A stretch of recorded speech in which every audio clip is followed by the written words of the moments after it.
Well, good day, everyone. Welcome inside the Ark. This is your friend Fitz, where through biblical discipleship, we help people of faith become aligned with, renewed by, and centered in the truth of God. If you're ready to trade in secular spirituality, this changes everything. Inside the Ark, you will not get any BS discipleship, no bogus speculation.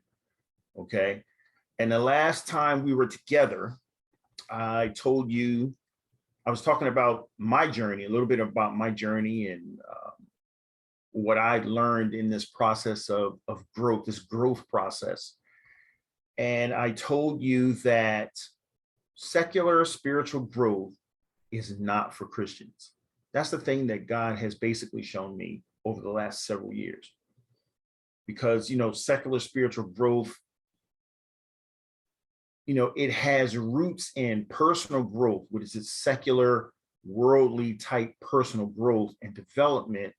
It has its roots in beliefs and in philosophies that are antithetical to Christian teaching. So Christians really need to be careful because I'm finding a lot of believers getting, syncretizing Christian belief with personal growth teachings, and we have to really be careful. And I had to learn this, and I had to realize that for a long time, I was chasing the wind. Secular culture teaches us that, to chase our dreams with passion. And there's nothing wrong with having a dream, but for us believers, how do we know that the thing that we're dreaming, the thing that we're passionate about, the thing that we say we want, how do we know that's the thing that God has for us?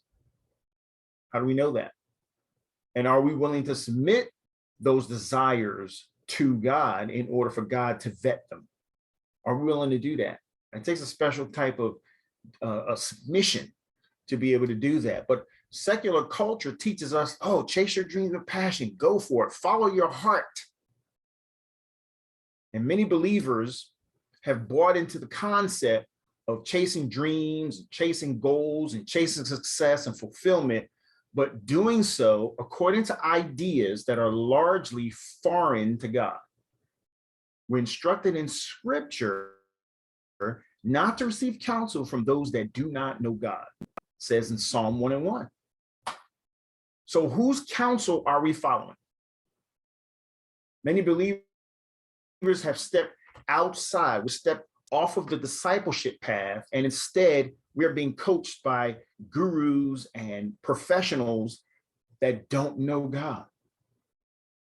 Those believers who really, believers that really feel a sense and a pull toward personal betterment often find themselves tempted to wade in the waters of secular coaching.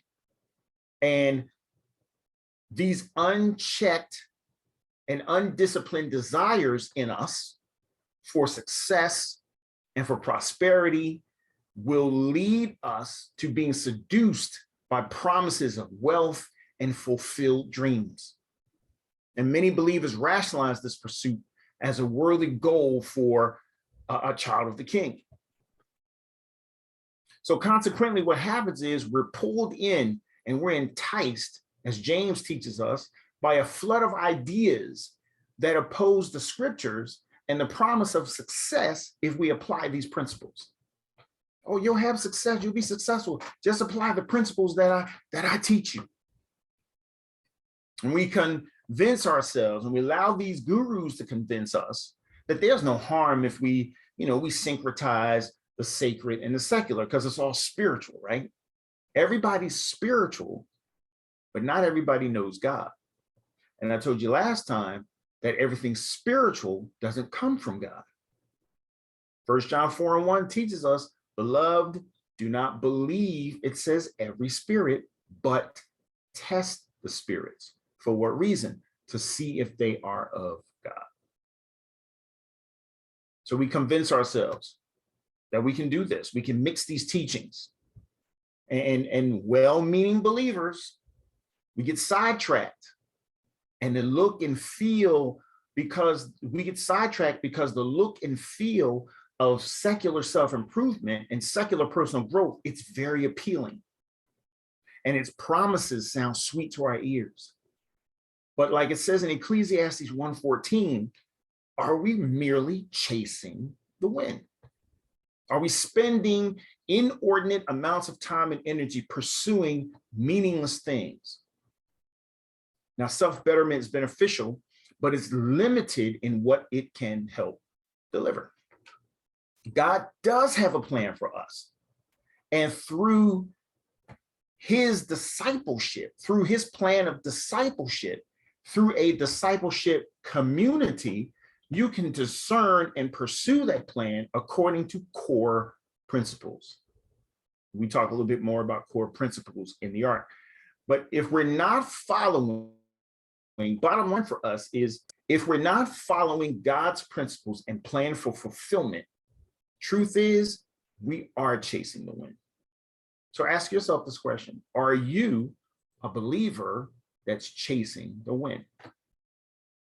Join me next time on the next video inside the Ark. Peace, blessings, and hope everyone is well.